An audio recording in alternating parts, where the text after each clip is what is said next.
Bonjour et bienvenue dans Talk RH by Disneyland de Paris. Le thème du jour, l'emploi et le recrutement, et nous allons en discuter avec des experts du domaine qui sont déjà prêts ici, sur ce plateau, à débattre. À tout de suite.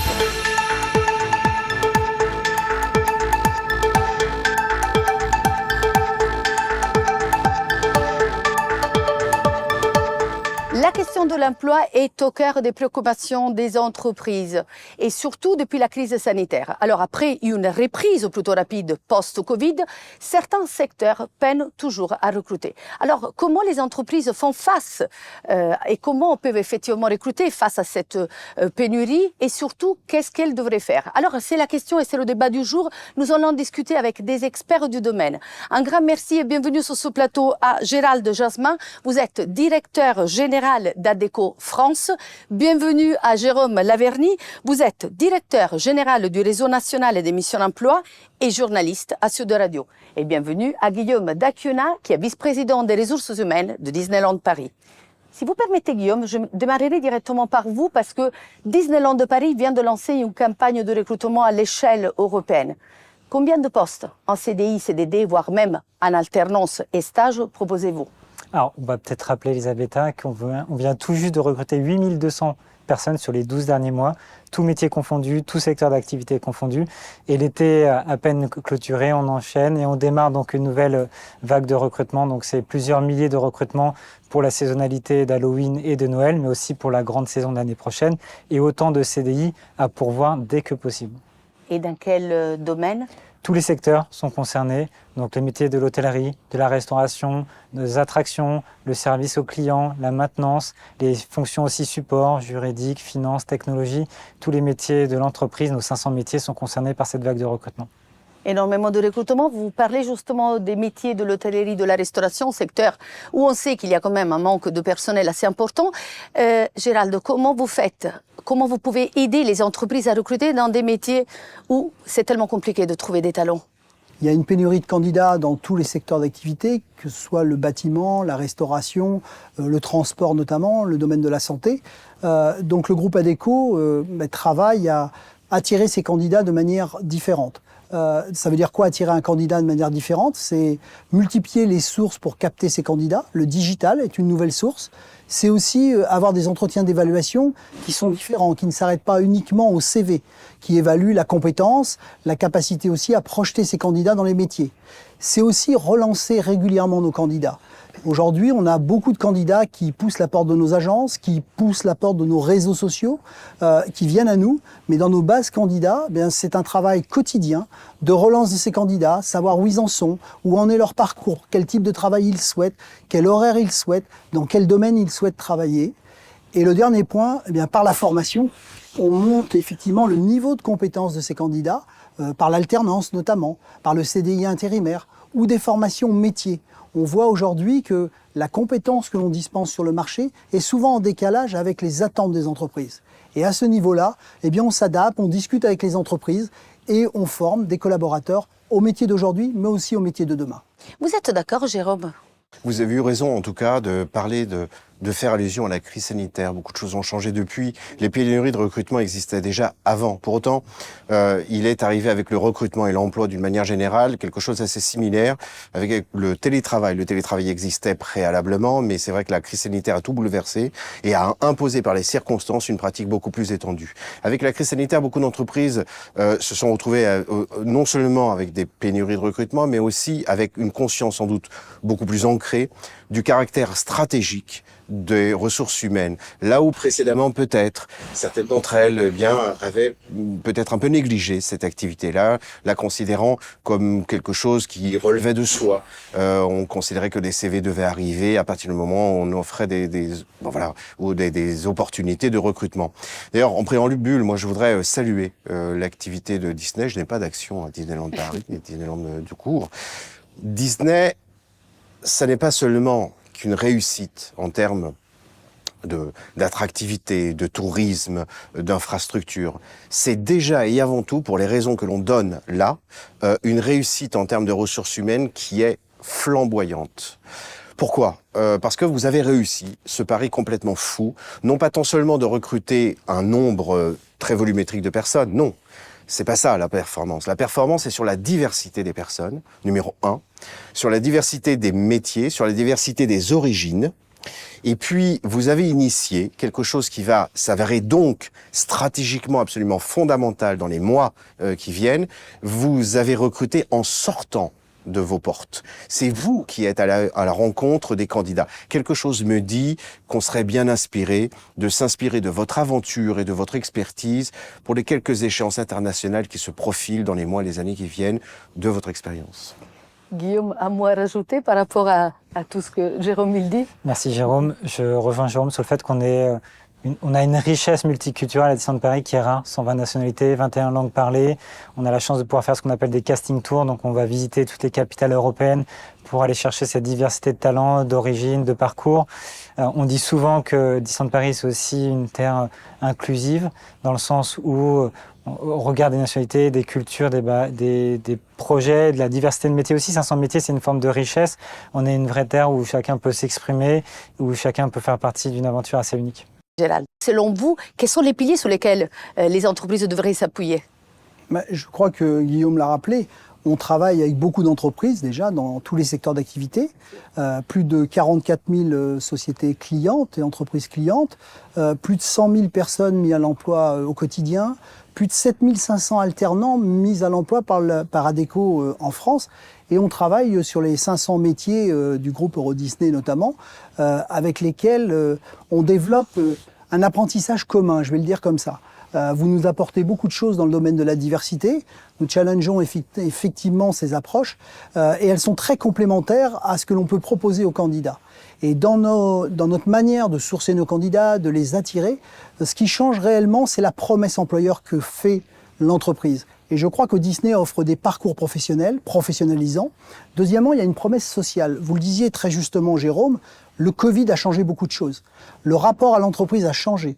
L'équilibre à trouver entre le télétravail et le non-télétravail, parce qu'il y a des endroits où on ne peut pas télétravailler, c'est important aujourd'hui, dans les entretiens de recrutement, d'avoir un discours extrêmement clair sur ces points-là, parce que le télétravail doit bien évidemment intégrer les entreprises, mais il doit être aussi balancé par la relation entre les collaborateurs qui doit perdurer, parce qu'autrement on va perdre les valeurs des entreprises.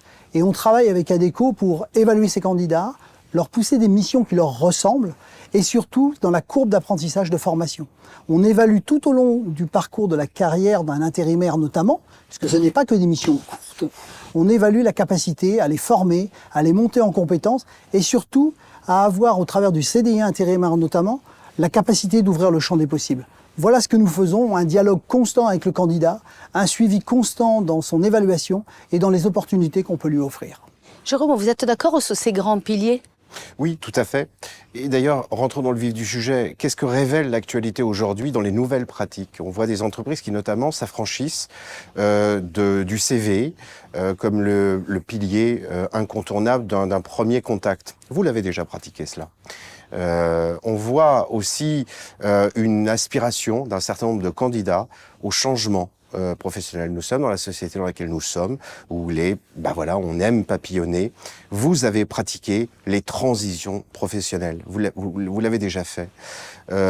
Et donc, c'est sur ces pistes-là qu'il convient de travailler. Des passerelles entre les métiers, des passerelles dans les parcours. Il serait précieux que les entreprises se parlent entre elles. Elles le font parfois par l'entremise d'acteurs de l'emploi, comme le sont les acteurs de l'intérim, qui constituent une sorte d'entonnoir. Peut-être que, allez, dressons un enjeu et une promesse pour l'avenir. Guillaume, on parle effectivement de recrutement à l'échelle européenne et on a plusieurs postes à pouvoir dans la restauration. Comment arrivez-vous à attirer des candidats dans ce domaine où on a toujours un manque de personnel assez important? Alors pour nous, le succès passe par ce qu'on appelle le cycle, en fait le parcours du talent. Donc le parcours du talent, il ne commence pas quand la personne arrive dans l'entreprise, mais il commence bien avant. Et quand on dit bien avant, c'est déjà connecter le talent à l'entreprise. Et ça, c'est ce qu'on appelle comment la marque, elle inspire finalement à l'extérieur. Donc je connais la marque, je m'y intéresse. Est-ce que l'entreprise peut m'offrir une opportunité? Je me renseigne parce que j'ai envie d'en savoir un peu plus. Et une fois que je sais qu'il y a une opportunité, est-ce que j'ai envie en fait finalement de postuler? Donc entre l'inspiration et l'acte pour candidater. Il y a tout un chemin aussi sur lequel il faut travailler sur la notion de marque employeur. Et c'est là où on s'attelle au quotidien aussi à faire vivre la marque Disney à l'extérieur. Et une fois que la personne donc postule, c'est le parcours du candidat en tant que, en tout cas, candidat au recrutement. Il est ensuite embarqué chez nous dans ce qu'on appelle donc une tradition. Donc on le met 2 jours en salle et puis ensuite on le développe. On lui permet d'avoir des opportunités de mobilité interne. On lui permet aussi d'avoir une rémunération. On lui permet aussi donc de vivre l'expérience salariée cette fois-ci à travers des activités, des événements, à travers donc le sentiment d'appartenance, cultiver le sentiment d'appartenance à l'entreprise et enfin faire de lui un ambassadeur pour qu'il parle de nous en interne et à l'externe. Et donc c'est tout ça, ce cycle qui permet donc d'attirer, de fidéliser donc nos talents. Au-delà de ça, si je vais un peu plus loin, notamment sur la restauration, on a la chance à Disneyland Paris d'offrir des opportunités de rémunération qui sont des rémunérations assez intéressantes. On a aussi des compléments de rémunération sur des primes d'intéressement. On a aussi une couverture santé qui est intéressante. On n'a pas de pause. On offre des jours de repos stables. On essaye de stabiliser les débuts de shift. On essaye de stabiliser les fins donc de shift de manière à se créer donc un environnement qui crée aussi des équilibres pro-perso. Et ça, c'est très important aujourd'hui quand on veut attirer dans le monde de la restauration. Et ça explique aussi pourquoi sur les 12 derniers mois, on a su recruter 2500 personnes en restauration entre les CDI et les CDD. Qu'évoquait Jérôme, le post-Covid a changé le rapport et meilleur équilibre des candidats et des intérimaires et des salariés en général au rapport de l'emploi. C'est-à-dire, il n'y a pas simplement, je parlais de promesses sociales tout à l'heure, il n'y a pas simplement le salaire, la rémunération, le contrat. Il y a aussi l'opportunité d'avoir des conditions de travail qui sont certainement plus cadrées, ou en tout cas de faire tomber le fait que certains emplois sont perçus par des candidats notamment comme trop contraignants. Deuxièmement, je pense que, vous évoquez Guillaume, la capacité d'avoir des salariés qui ont de l'attractivité pour ces emplois. Je pense qu'il faut que les entreprises, notamment au travers des fiches d'emploi, les décrivent mieux. Décrivent mieux aussi les parcours de carrière. Et nous, on nous pose souvent la question dans nos agences, oui, je veux bien démarrer dans la restauration, mais quel est le parcours d'évolution? Parce qu'on se rend compte, comme le disait très justement Jérôme tout à l'heure, que ce canal de formation, il est un peu monolithique en réalité. Et il faut être capable auprès des salariés, des candidats, d'ouvrir les champs des possibles et d'avoir des passerelles aussi un peu plus transversales sur d'autres métiers.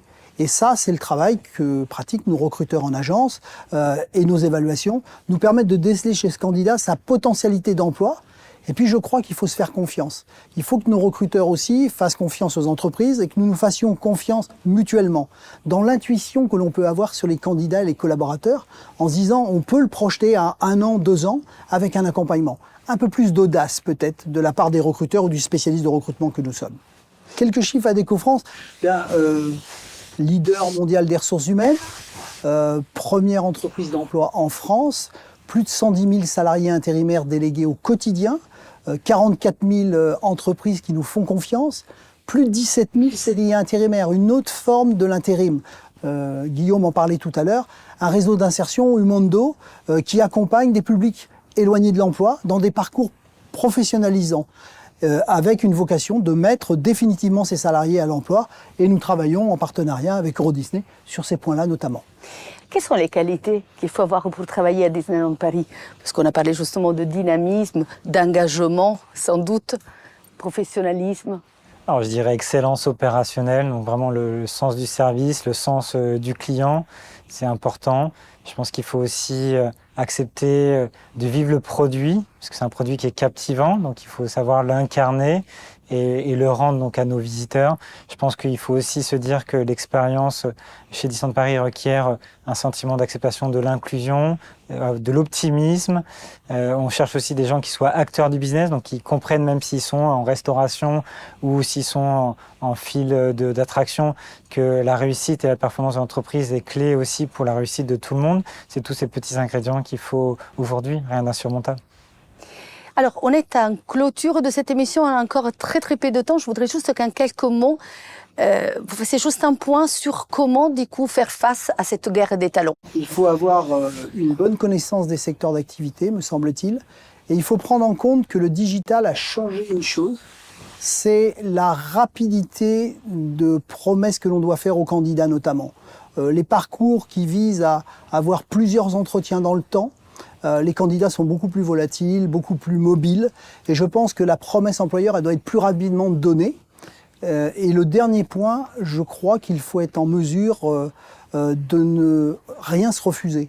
C'est-à-dire dans le recrutement, l'évaluation, bien évidemment, des critères phares que font le CV notamment, mais ça doit être un indicateur, pas le seul indicateur. Et je crois beaucoup, moi, à l'intuition et à la capacité que l'on a entre, Guillaume en parlait très bien et Jérôme aussi tout à l'heure, c'est quoi la valeur de l'entreprise en face? Et est-ce qu'on est capable de faire coller cette valeur de l'entreprise ou de la marque employeur qu'elle représente avec la valeur intrinsèque que nous renvoie le candidat? Merci Gérald. Un axe majeur, c'est celui de la communication, où vous, entreprise, vous avez un rôle absolument fondamental. Il n'y aura jamais aucun jeune, aucun candidat qui va venir en disant, voilà, moi, je rêve depuis tout petit d'être technicien, opérateur d'attraction. Ça n'existe pas. Et pour que ça existe soudain, à l'esprit d'un candidat et peut-être de ses parents, il aura fallu en amont qu'un certain nombre d'entreprises communiquent davantage, de façon plus précise et peut-être plus incarnée sur les métiers. Guillaume, un dernier mot en clôture de cette émission. Tout a été dit, c'est une alchimie, en tout cas, je pense, entre ce qu'on veut offrir à nos consommateurs et comment on veut faire vivre l'expérience et le produit. Je pense que c'est un pilier. Le deuxième pilier, c'est aussi la place qu'on veut donner aux salariés, donc dans l'attractivité, dans la compensation, dans l'expérience, dans le parcours, dans la formation. Et je pense qu'il faut aussi le corréler aussi à ce qu'on veut donner à nos communautés, donc les gens qui gravitent autour de nous. Les activités RSE sont importantes, les activités de volontariat sont importantes. Donc je pense que si on arrive à coordonner la cible visiteur / consommateur, la cible salarié, la cible communauté, je pense qu'il y a une alchimie qui fait qu'on crée de l'attractivité à travers donc ces différentes sources et automatiquement on se démarque et on cultive sa différence. Je me permettrai un dernier commentaire, Elisabetta.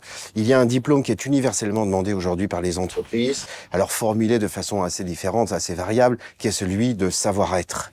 Voilà, toutes les entreprises, surtout les métiers.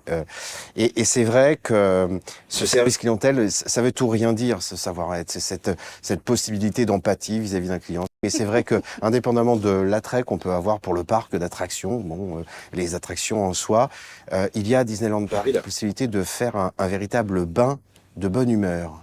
Et par les temps qui courent, c'est pas forcément désagréable. Merci beaucoup. Je terminerai justement cette édition avec le mot bonheur. Merci beaucoup à tous les trois d'avoir été ici sur ce plateau. Un grand merci à Guillaume Dacchiuna, à Gérald de Jasmin et à Jérôme Laverny. Nous sommes à la fin de cette édition de Talk RH by Disneyland Paris. Continuez à suivre l'actualité de Disneyland Paris dans nos réseaux sociaux. Nous vous donnons rendez-vous prochainement pour une toute nouvelle édition. Merci.